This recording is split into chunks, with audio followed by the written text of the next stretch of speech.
Paris, le 2 janvier 1982. Ma chère Mado, je me crois intelligente, mais tu as raison, je suis complètement idiote. Tu me l'écris souvent pour me taquiner, mais aujourd'hui, je dois me rendre à l'évidence. Je suis idiote. Oui, ma chérie, ta sœur bien-aimée devient gâteuse. Tu dois te demander pourquoi tu n'as pas reçu ce matin une lettre de moi te souhaitant la bonne année. N'accuse pas la poste, je suis seule fautive. Mais je viens de vivre des journées délirantes et qui ont bien failli tourner au tragique. Tout a commencé avant-hier, 31 décembre, en fin d'après-midi. Je venais de m'installer devant mon bureau, dans ma chambre, là où je suis en ce moment même, près de la fenêtre, enfin tu vois. Et je t'écrivais tranquillement. Je t'expliquais ma décision de ne pas assister cette année au réveillon des enfants. Je voulais rester seule ici, dans mon coin, avec mes souvenirs, pour penser à toi, à notre jeunesse, à nos Noëls d'autrefois, aux parents. Et surtout, je voulais laisser les jeunes avec les jeunes et me mettre enfin dans la peau d'une dame de mon âge. J'ai un gendre adorable, une fille en or. J'ai la chance de partager cet appartement avec eux depuis des années. Enfin, depuis la mort de mon pauvre Charles. Il faut maintenant que je leur laisse un peu la paix.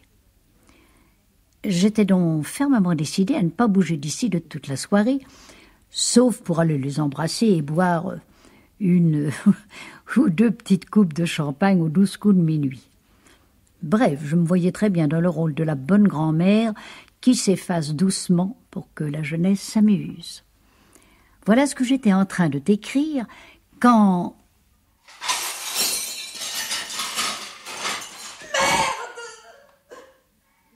Quand un vacarme de vaisselle cassée m'a arraché à mon stylo. Je me suis précipitée dans la salle à manger. « Eh bien, ma chérie, que se passe-t-il » ? « Que veux-tu qu'il se passe ? Tu le vois bien, non ?»« Oh, la bonne idée ! J'ai toujours eu ce service de table en horreur. Un cadeau de mariage de la tante Annette. Tu en as cassé beaucoup ? » ?»« Oh, je n'ai pas compté. Toute une pile, au moins une douzaine. »« Si tu as besoin d'un coup de main pour ce qui reste, je suis à ta disposition. » »« Oh, maman, je t'en prie. Je n'ai pas le temps de rire. Ce n'est pas le moment. Tu ne peux pas être sérieuse 2 minutes. »« Ah si, 2 minutes. Ah justement, ma petite fille, j'ai à te parler sérieusement. J'ai pris une décision. » »« Bon, plus tard, ma petite maman. Excuse-moi, mais vraiment... » »« Vraiment quoi ? » »« J'ai pas la tête à écouter tes plaisanteries avec ce qui m'arrive. » »« Qui t'a dit que je plaisantais ? Et je me demande bien ce qui peut t'arriver de si important que tu ne puisses même plus écouter ta mère quand elle a des choses graves à te dire. » »« Madame Stilo vient de téléphoner. Elle est malade. » »« Et alors ? » »« Alors, elle ne vient pas ce soir ? » »« Bah tant mieux. Elle est idiote, cette bonne femme. Et cette idée de s'appeler Madame Stilo. Remarque, avec la bille qu'elle a. Mais je me demande bien pourquoi tu l'avais invitée. »« Oh, mais enfin, maman, tu ne comprends rien. Je l'ai invitée pour faire la 14e. Sans elle, nous aurions été 13 à table. Tu entends, 13 ? Elle se décommande. À la dernière minute. Nous allons nous retrouver à 13. Un soir de réveillon. C'est abominable. De toute façon, si tu veux mon avis, ces histoires autour de Noël et du Nouvel An, je trouve ça ridicule. Bonne année, bonne santé, joyeux Noël, oh. De l'hypocrisie pure et simple. Mais c'est pas nouveau. Quand j'étais jeune, c'était bien pareil. Tiens, je me rappelle la cérémonie des vœux chez mademoiselle Pagès. Une vieille garce pourrie d'argent. Un vrai corbeau. Elle me haïssait. Elle disait que j'étais une vraie femelle. Tout ça parce que j'avais épousé ton père par amour. Enfin bref, chaque 1er janvier, quand il fallait présenter ses vœux à cette vieille taupe, dans son hôtel particulier, elle était là, en haut de son escalier, à recevoir ses fidèles. Je pense bien que je n'avais aucune envie d'assister à ce pince-fesse. Enfin, il fallait respecter les convenances. Alors j'avais mis une robe rouge sang. On ne voyait que moi. Je monte l'escalier, ton père sur mes talons. Il était beau, lui aussi. La mère Pagès me tend sa main, une griffe couverte de bagues. Je lui fais mon plus joli sourire. « Chère mademoiselle, je vous souhaite en ce début d'année tout ce que vous pouvez me souhaiter. » Si tu avais vu sa tête. Que dois-je comprendre, mon enfant ? Oh, mademoiselle Pagès, Me souhaiteriez-vous de si vilaines choses pour avoir l'air tellement fâché? Oh, j'ai cru que Charles allait s'étouffer. Non, mais tu m'écoutes, ma chérie. Mais oui, maman. Non, pousse-toi une seconde, s'il te plaît. Ah, je te dérange? Ah non, non, non. Mais si, je le vois bien. Enfin, écoute, tout ça va s'arranger. Tu vas voir. Je venais justement te dire tout à l'heure que j'avais bien réfléchi et que cette année, je ne réveillonnerai pas avec vous. Vous serez 12. Quoi? Qu'est-ce que tu dis? Ben, je dis que si tu continues à tout casser, vous irez dîner au restaurant. Oh, mais tu veux me rendre folle? Tu trouves que je n'ai pas assez de problèmes ce soir? Tu ne veux pas réveillonner avec nous? Avec ta fille? Avec ton gendre? Avec ta petite fille? Avec nos amis? Oh, maman, si jamais tu fais ça... Ah, non, non, non, non, non. Pas la soupière de ta grand-mère. C'est du moustier introuvable. Camille, pose immédiatement cette soupière. Camille! Si tu ne me jures pas que tu réveillonneras avec nous ce soir, je la lâche. Non! D'accord, allez, entendu, promis. Jure? Je jure. Sur quoi? Sur quoi? Sur la soupière, tiens. Allez, maintenant, assieds-toi et écoute-moi. Oh, avec tout ce que j'ai à faire. Non, s'il te plaît. J'ai fait ce que tu me demandais, alors fais ce que je te demande. Repose-toi 5 minutes. Tu es tellement énervée, tu vas encore casser quelque chose. Bon, mais 5 minutes, hein, pas une de plus. Nous ne prenons jamais le temps de parler de nous. Qui cela, nous? Toi et moi. Mais pourquoi? Quelque chose ne va pas? Ton attitude me paraît parfois un peu malsaine. Malsaine? Mon attitude envers toi est malsaine? Non, je veux dire que la perspective de ma mort t'empoisonne la vie. Oh, maman, comment peux-tu avoir des idées pareilles? Quand je t'ai dit, là, tout à l'heure, que je ne réveillonnerai pas avec vous ce soir, tu t'es mise dans un état... J'entendais presque la voix intérieure qui te harcelait. Mon Dieu, et si maman n'était plus là l'année prochaine? Jamais je ne me pardonnerai de ne pas avoir passé avec elle cette nuit du 31 décembre. À vous? Oh, je n'avoue rien du tout. Je trouve simplement incroyable que tu aies pu envisager d'aller t'enfermer toute seule dans ta chambre ce soir, alors que tu as une famille qui t'ouvre les bras. Quand il y a tellement de gens qui n'ont personne, qui vont passer une soirée de solitude. Mais tu devrais avoir honte. Avoir honte? D'accord, j'ai honte. N'en parlons plus. Je suis une vieille dame indigne. C'est d'ailleurs ce que Geneviève m'a laissé entendre ce matin. Ce matin? Elle est venue me voir avant de partir pour l'hôpital. Depuis qu'elle fait un stage de gériatrie, je suis devenue son cobaye favori. Elle m'observe. Ce n'est plus une petite fille qui embrasse sa grand-mère, c'est un stéthoscope à talons hauts qui ausculte une vieille peau. Oh, tu rêves. Bon, une façon comme une autre de me dire que je suis gâteuse. Maman, mais qu'est-ce que tu as aujourd'hui? J'ai que, ce matin, Geneviève m'a demandé le nom de quelqu'un et que je n'ai pas pu le trouver. Je n'ai jamais eu la mémoire des noms, même en classe enfantine. Et alors? Alors, elle m'a regardée comme si j'étais gâteuse. J'ai donc décidé que la gâteuse resterait dans son coin ce soir pour laisser s'amuser la belle jeunesse. Voilà. Mais depuis, tu as changé d'avis. Bien obligé. Tu m'as fait jurer sur la soupière. Bon, si on parlait de choses sérieuses maintenant, hein? Tu veux bien? Bon, alors, ce dîner, puisque ça te tracasse à ce point-là, nous serons donc 13 à table. Qu'est-ce qu'on peut inventer? Je sais pas. Invite un clochard. Ça pourrait être drôle. Tu n'as rien d'autre à me proposer. Tu veux que j'aille ouvrir? Non, non, j'y vais. C'est la dinde.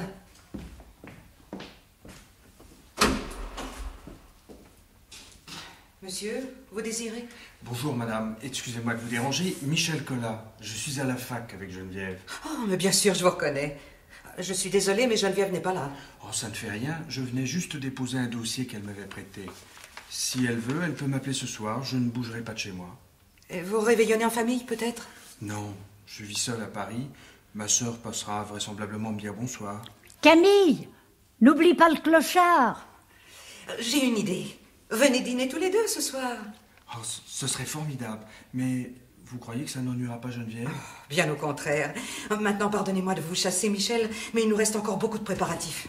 Alors, c'est entendu? À tout à l'heure, 10h? Parfait, oui. À tout à l'heure. Merci. Alors, tu es contente? Nous serons 15 à table. Il est parfait, ce garçon. Tout à fait mon genre. Maman! Oh, si on ne peut plus rêver.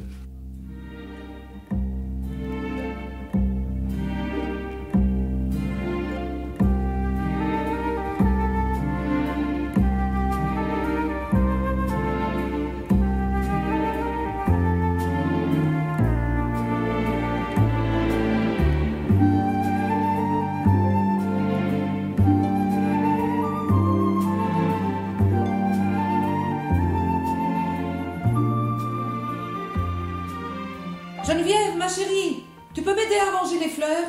L'heure tourne. Je suis occupée, demande à grand-mère. Oh, occupée à quoi? J'ai plutôt l'impression que tu rêvasses depuis quelque temps. Tu as un chagrin d'amour? Jamais tu ne me racontes rien. Parce que j'ai rien à raconter. Bien, comme tu voudras. J'ai envoyé ta grand-mère se reposer un peu. Faut qu'elle soit en forme ce soir. Mais elle est toujours en forme. Tu la couves trop. Tu vas la rendre capricieuse. À l'hôpital, je te jure qu'il faut avoir de la poigne. Si on se laissait faire, on tournera en bourrique. J'adore Mamé, tu le sais bien. Mais elle devient de plus en plus autoritaire. On te verra quand tu auras son âge. Je leur en souhaite à ceux qui voudront te dresser. Allez, laisse donc ta grand-mère tranquille. Elle est merveilleuse. Et réponds au téléphone, je te prie. Allô? Ah, Hélène, bonjour, ça va? Non, vous ne me dérangez pas. Maman est occupée, mais elle est près de moi. Oui? Oui? Oh, quel dommage! Maman comprendra très bien. Ah non, je savais pas. L'autoroute est bloquée. Ah ouais, le verglas. Bien sûr, c'est très dangereux. Entendu, vous tracassez pas. Oui, je vous embrasse. Oui, je n'y manquerai pas. À bientôt. Les chapets se décommandent. Le verglas, paraît-il. Quel verglas? Il n'y a pas de verglas. Il y en a peut-être dans leur campagne. Pur prétexte. Ils se sont encore disputés. Battus, peut-être. Ça fait 20 ans qu'Hélène et Pierre se tapent sur la gueule. Ça les empêche pas d'être heureux ensemble. Leur relation est classiquement basée sur un rapport sadomasochiste. Rien de plus banal. Ça les fait jouir. Tu n'as pas peur des mots, toi, au moins. J'appelle un chat, je suis lucide. Tu as une façon de disséquer les gens qui fait froid dans le dos. On dirait que tu as toujours un scalpel à la main. Je serais curieuse de savoir ce que tu penses de la relation, comme tu dis, que nous avons, ton père et moi. Très simple, évident. C'est le mariage de la carpe et du lapin. C'est très courant, rassure-toi. Et ça peut faire de très bons ménages, la preuve. Vous vous entendez à merveille tous les deux. Mais, comme peuvent s'entendre, une carpe et un lapin. Une carpe et un lapin? Absolument. Un jour, quand nous aurons le temps, je te développerai ma théorie. Oh, Robert! Ben oui, c'est moi. Mais qu'est-ce qui t'arrive? Mais, papa, tu boites? Oh, la pièce montée. Ah. Oh, tu as vu dans quel état elle est? Oh, j'aurais mieux fait d'y aller moi-même. Que tu es maladroit. Vraiment, on ne peut rien te demander. C'est tout ce que tu trouves à me dire, que je suis maladroit. Tu ne te demandes même pas pourquoi je boite et pourquoi je suis trempé, c'est charmant. Je vois bien que tu n'as rien. En revanche, le dessert n'est pas présentable. Tu es trop distrait. Enfin, n'en parlons plus. Si, mais si, justement, parlons-en. Comme d'habitude, tu vois ça de ta fenêtre. C'est-à-dire que tu ne vois rien, évidemment. Tu n'es pas empoté, toi. Quand ça glisse, tu fais les courses en patin à glace. Hein? Ça glisse? Il neige pas? Si tu écoutes les patients comme tu m'écoutes, je te prédis de belles erreurs de diagnostic. J'ai pas dit il neige. J'ai dit ça glisse. La rue est verglacée. Verglacé? Comment se fait-il? Je suis rentré il y a moins d'une heure et je n'ai eu aucun problème. Eh ben, ce qui avait lieu il y a une heure n'a pas forcément raison d'exister en ce moment. Si tu ne me crois pas, donne-toi la peine de regarder dehors. Mais je te crois. Oh, qu'allons-nous faire avec la pièce montée? Si tu avais fait une charlotte aux fruits de la passion, ça ne serait pas arrivé. Et en plus, tu sais que j'adore ça. Mais maman, elle, adore les pièces montées. Et puis on voit bien que tu ne mets jamais les pieds dans une cuisine. Sinon, tu saurais qu'on ne peut pas être partout à la fois. Ah, évidemment. Il est plus facile de décrocher son téléphone pour passer une commande et d'ouvrir son portefeuille pour payer. Bravo! Match nul, 15 partout. C'est très curieux de voir à quel point vous êtes fidèle à vos habitudes. Avant un dîner, c'est toujours le drame. Ça doit faire partie du rituel de votre copulation. Geneviève, j'ai horreur de ce genre de réflexion. Non, allons, Camille. Tu sais bien que pour notre fille, tout le monde est malade. Sauf elle. Elle représente la faculté. Elle a le regard critique et infaillible du spécialiste. Eh bien, ma chérie, si tu veux mon avis, au lieu de recenser les tares de tes parents, tu ferais mieux de potasser un livre de cuisine. Ça soulagerait ta mère et ça nous éviterait quelques scènes de ménage. Toujours déplaisantes, même si elles font partie de notre rituel de copulation. Robert! Oh, Toi allez, aussi? allez, tout le monde s'embrasse ce soir, c'est la fête. Fête ou pas, t'es un vrai macho. Tu voudrais me coller dans une cuisine? Pourquoi tu t'y mets pas, toi? Ce serait une belle reconversion. Votre règne agonise, messieurs. Vous allez voir ce que vous allez voir. Vous avez mangé votre pain blanc. Qu'est-ce que tu racontes? Je vais te montrer si j'ai mangé mon pain blanc. Robert! On n'est pas raisonnable. Vous choisissez toujours les mauvais moments pour faire une scène. Exact. Mais aujourd'hui, je suis agressé par votre petite fille, qui doit souffrir d'une rupture affective mal digérée. Ouh, tu as pêché ça, papa? Ben, tu prétends examiner. Moi, j'observe. Encore quelqu'un qui se décommande.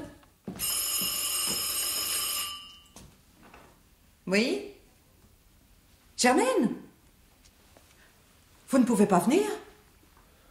Oh, Jacques est tombé dans la côte? Rien de grave? Ah, heureusement. Et vraiment, c'est impossible? Non, non, je n'assiste pas. Oh, Cécile, Marc et François ne viendront pas non plus. Bon. Mais non, je vous le promets. Oui. D'accord, on s'appelle demain. C'est ça. Au revoir. Vous avez compris? C'est parfait. Nous resterons entre nous. Les petits se sont décommandés aussi? Quel petit? Oui, quel petit? Ouais, ne posez pas de questions. Nous ne vous répondrons pas. Je suis sûre que nous allons passer une soirée amusante. Quelle heure est-il? 8h30. Déjà? Oui. Ah, je vais me faire une beauté. Surtout, prends ton temps. Insolente. Allez, embrasse-moi, je t'adore.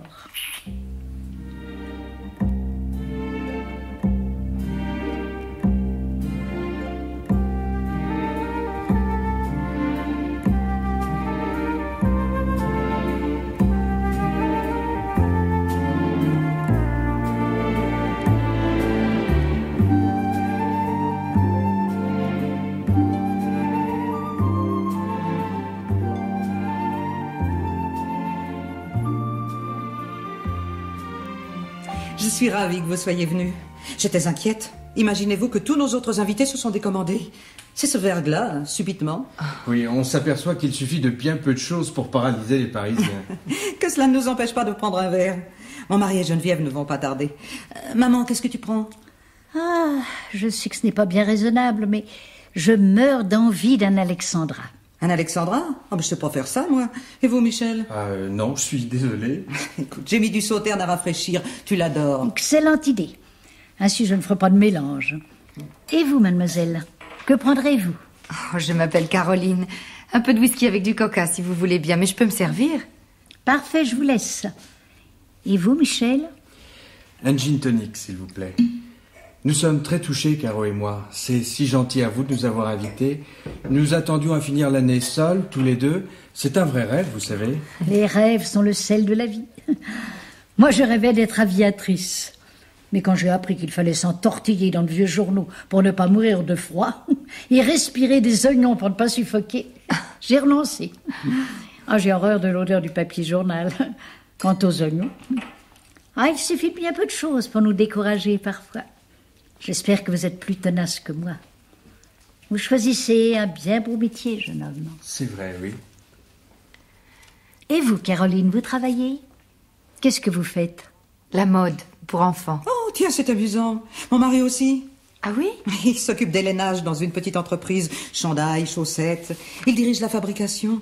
Moi, je dessine. Peut-être a-t-il fabriqué quelques-uns de vos modèles. Peut-être. Ah, voilà mon mari. Nous parlions de toi, Robert. Eh bien, entre. Ne te sauve pas. Je te présente les amis de Geneviève, Caroline Collin. Mademoiselle. Monsieur. Et son frère Michel. C'est une surprise, non?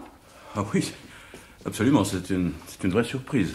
Je vous remercie de nous recueillir ce soir, monsieur. Nous sommes très touchés, Caroline et moi. C'est pour rien. J'ignorais, ma femme est... Enfin, non, c'est la seule responsable, je veux dire... Mais qu'est-ce que tu as? Tu es tout pâle. Ta cheville te fait souffrir? Oui. Mon mari a fait une chute tout à l'heure, le verglas. Oui, c'est ça, j'ai un peu mal à la cheville. Michel est en stage à l'hôpital avec Geneviève. Ah oui? Mais Geneviève ne sait pas qu'il est ici ce soir. C'est une surprise. Décidément. Caroline dessine des modèles de chandail et de chaussettes pour enfants. C'est amusant, non, cette coïncidence? Ah oui, c'est très amusant. Je crois que je vais prendre un scotch. Bon, ben, assieds-toi. Je m'en occupe. Oh, mon pauvre Robert. Vous êtes sûr que vous ne vous êtes pas fait une entorse? Vous devriez montrer votre cheville à Michel. Non, ne vous inquiétez pas, ça va passer. Je me sens déjà beaucoup mieux. Vous avez repris des couleurs. Ah, tout à l'heure, vous m'avez impressionné. Vous étiez livide. Et vous faisiez une tête.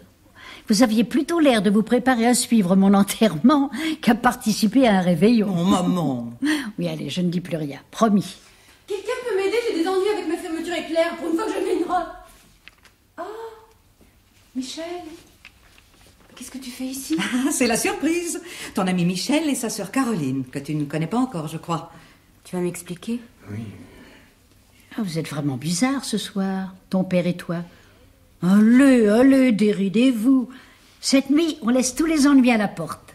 Robert, mon cher Robert, occupez-vous un petit peu de moi. Donnez-moi un peu de ce sauterne. Et avec votre plus beau sourire. Ce sourire qui m'avait conquise un beau jour d'été 1950, sur la plage d'Osgore. Je n'avais pas encore réalisé que vous courtisiez la mère pour obtenir la main de la fille. Ah, comme disait Sacha Guitry, à partir d'un certain âge, on s'ajoute celui des gens qu'on aime. Quel âge avez-vous, Michel? 24 ans, madame. 76 et 24 égale 100. 50 de moyenne, c'est parfait. Asseyez-vous près de moi. Mais ne prends pas cet air furieux, Geneviève. Michel et moi, nous n'allons pas nous quitter de toute la soirée. N'ayez pas peur, mon petit Michel. Je dis ça pour la faire enrager. À votre santé, mes enfants. Santé. À ta santé, maman.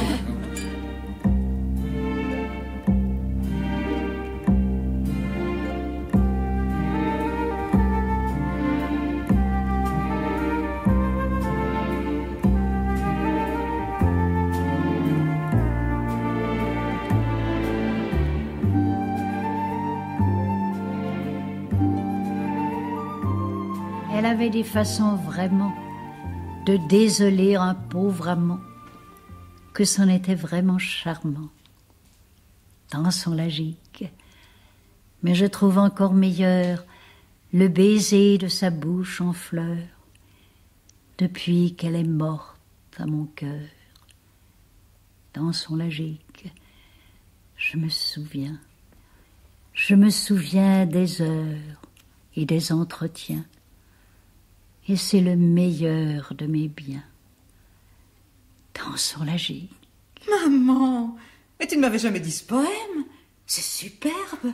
Verlaine. Merci, madame. Ça fait du bien de vous entendre. Oh, dites-nous encore quelque chose. Oh, non, c'est fini, je ne sais plus rien. Ah non, vous allez me rendre ridicule. Je suis pas comédienne, moi. Toi, pas comédienne? Tu pourrais donner des leçons à bien des sociétaires de la comédie française, ça, oui! Moi, j'ai une passion pour Anna de Noailles. Je n'ose pas trop le dire. Pourquoi? Il ne faut jamais avoir honte de ses passions. Anna de Noailles, ça fait quand même un peu rétro. Vous ne vous rappelez pas quelques vers? Oh, ma foi, non. Voyons, aidez-moi. Vous. J'ai oublié, mais il y a un poème formidable sur la jeunesse. Pourtant, tu partiras un jour, jeunesse... Enfin, quelque chose comme ça. Pourtant, tu t'en iras un jour de moi, jeunesse. Tu t'en iras, tenant l'amour entre tes bras. Je souffrirai, je pleurerai. Tu t'en iras, jusqu'à ce que plus rien de toi ne m'apparaisse. C'est pas très gai, hein, pour un réveillon. Oh, s'il vous plaît. Oh non, c'est que je ne sais plus. Voyons, attendez, non.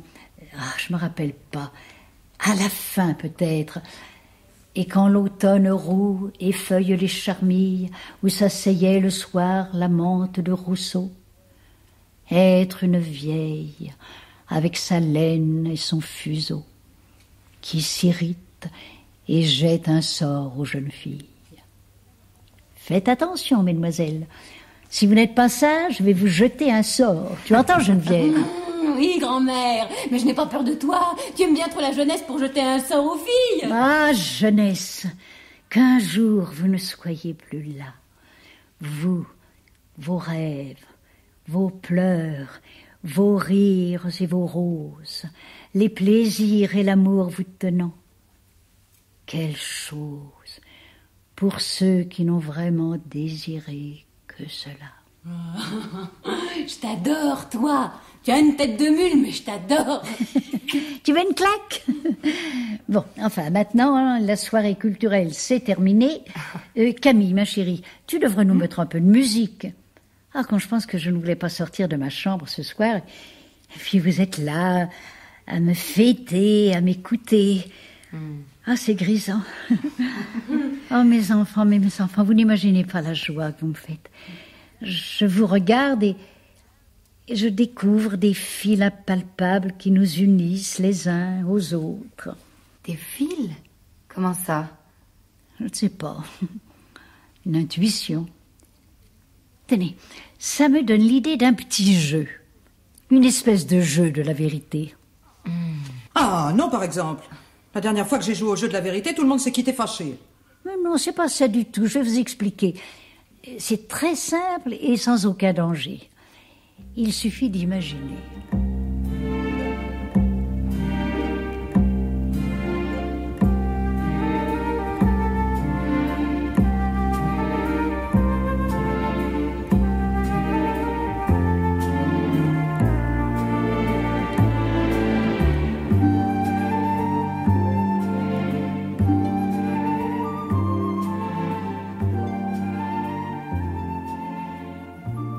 Oui, c'est ainsi que tout a commencé. Je t'en supplie, Mamado chérie, ne m'envoie plus de sauternes. Non, ça ne me réussit vraiment pas. Et puis, que veux-tu? On ne me refera pas à mon âge. Ah, à propos d'âge, je fais une parenthèse.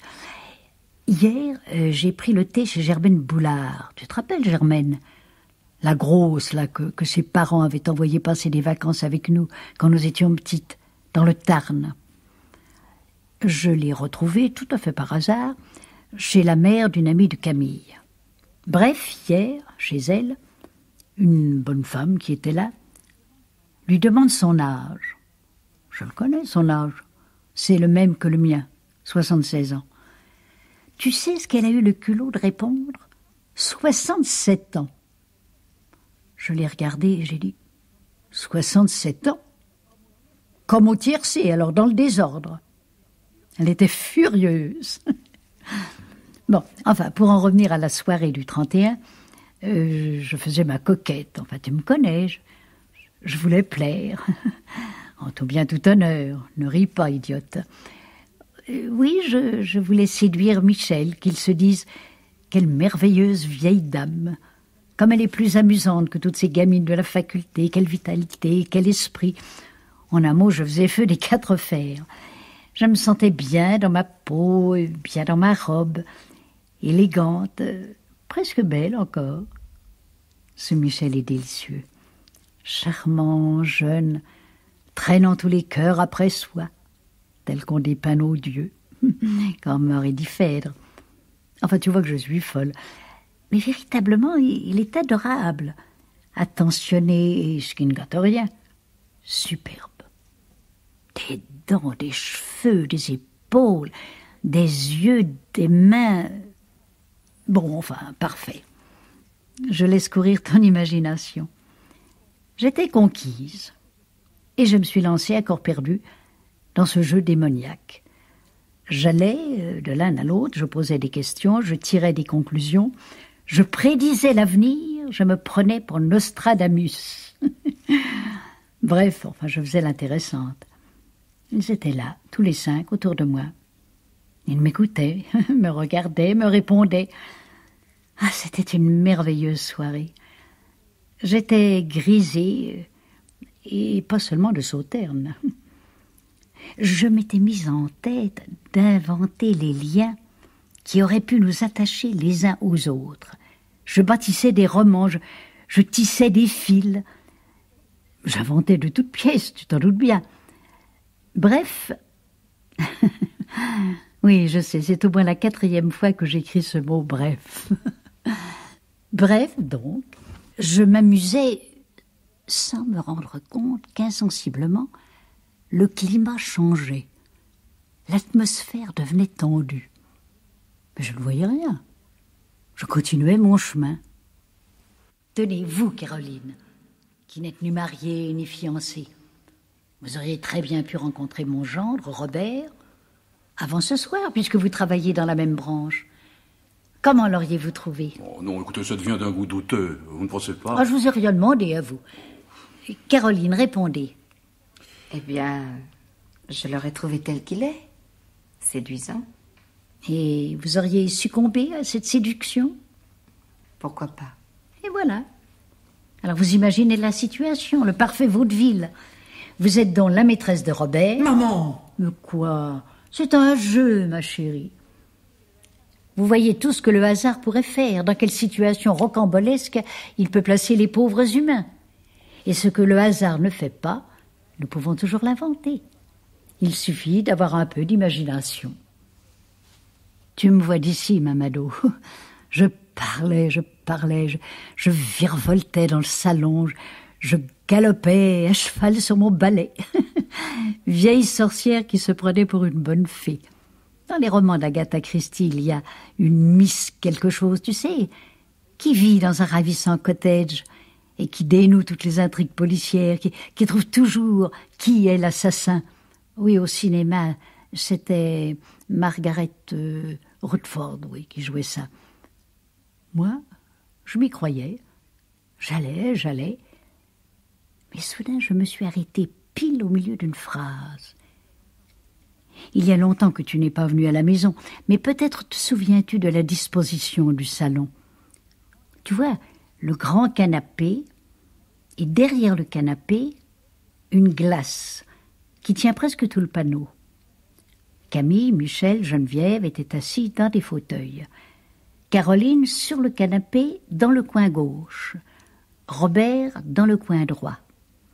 Ils étaient tous deux installés de la même façon, comme des presse-livres sur une cheminée. Mais chacun se tenait à l'inverse de l'autre.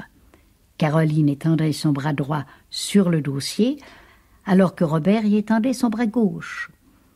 Insensiblement, leurs mains ont quitté le dossier, ont glissé derrière, et j'ai vu dans la glace leurs doigts s'effleurer. Oh, ça a été très furtif. Les mains sagement ont repris leur place.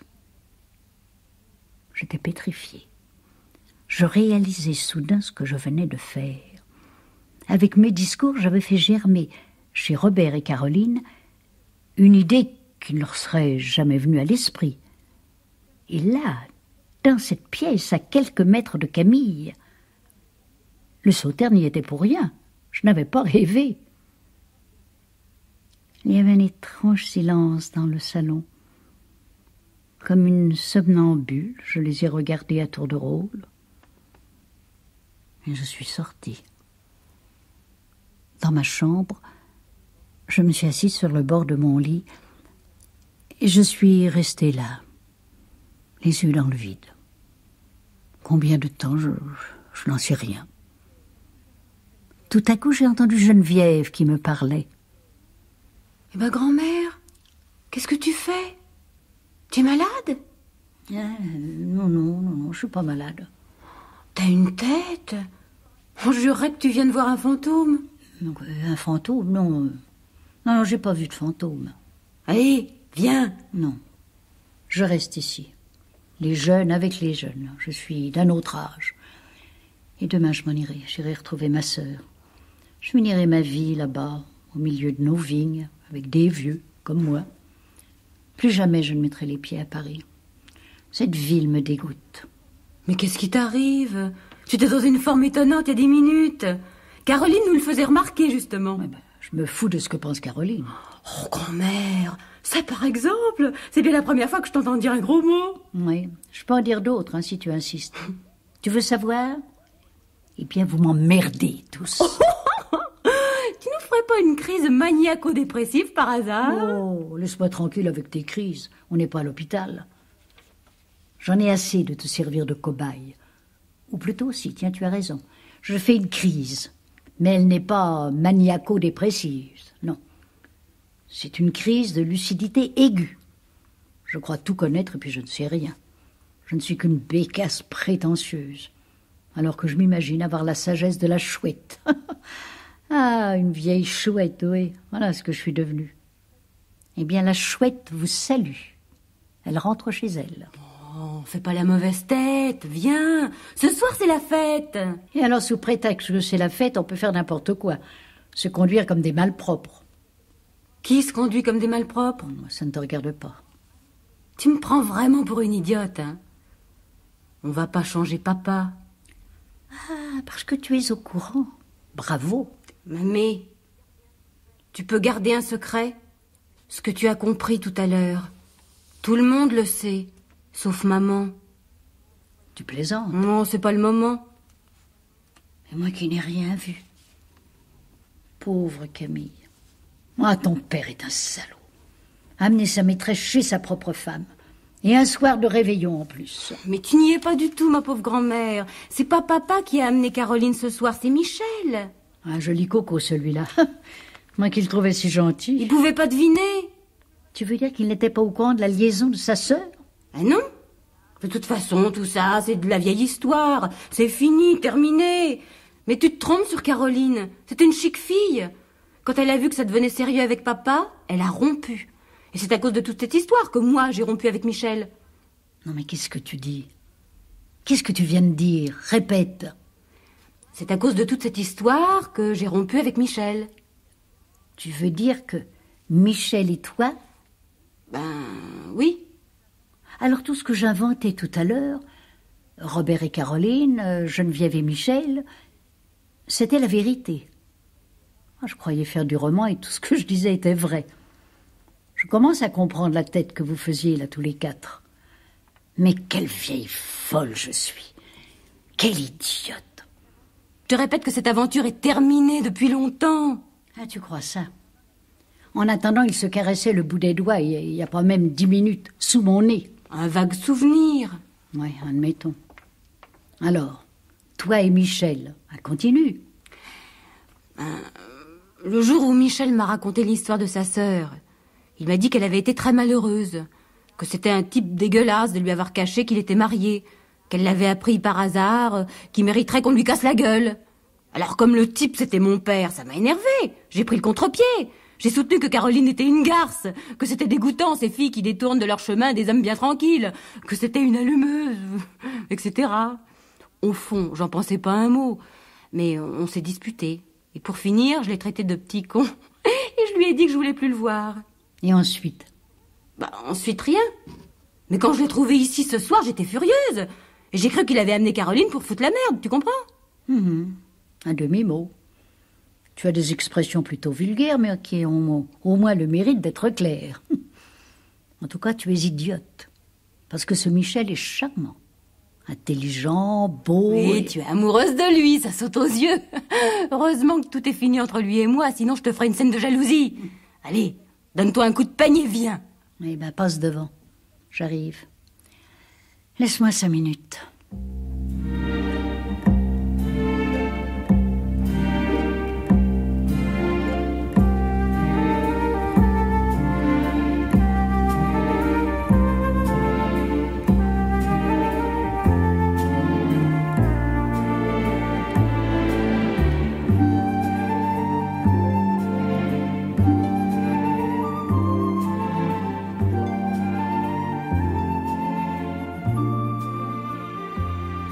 Heures du matin. Les enfants, je vous adore, mais je vais me coucher. Oh non. Ah, il faut que je sois attaque demain.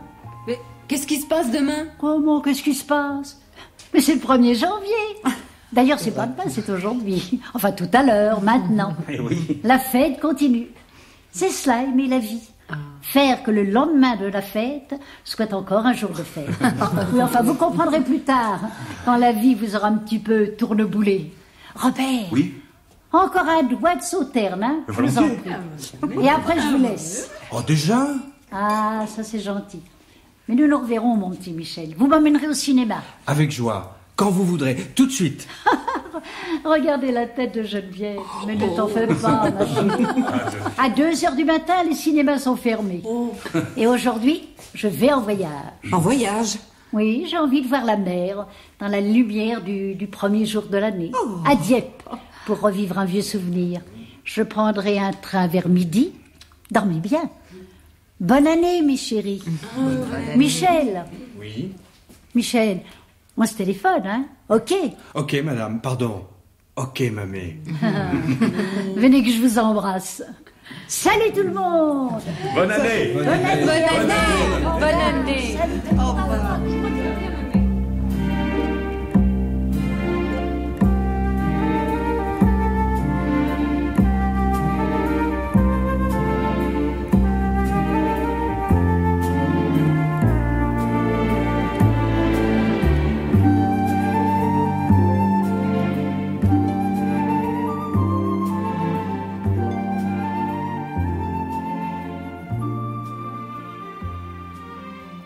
Et voilà toute l'histoire, Mado chérie.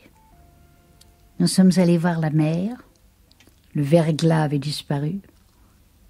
Il a fait beau. Les enfants ont voulu me faire ce plaisir. Ils m'ont emmené à Dieppe. Nous venons de rentrer. C'était magnifique. Camille voulait que nous emmenions Caroline. J'ai pris l'affaire en main. J'ai eu une petite conversation avec cette jeune Caroline, une chic fille au demeurant. Et elle a été tout à fait de mon avis. Il était plus sage qu'elle reste à Paris. Il ne faut pas tenter le diable. De ce côté-là, tout est rentré dans l'ordre.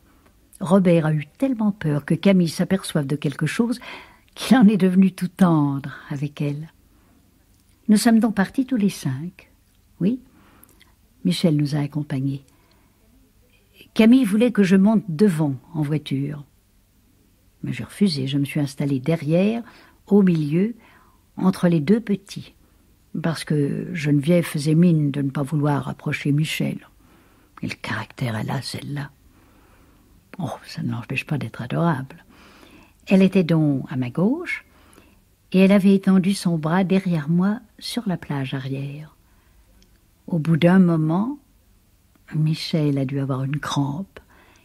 Il a étendu son bras derrière moi, tout à fait par hasard, tu penses bien.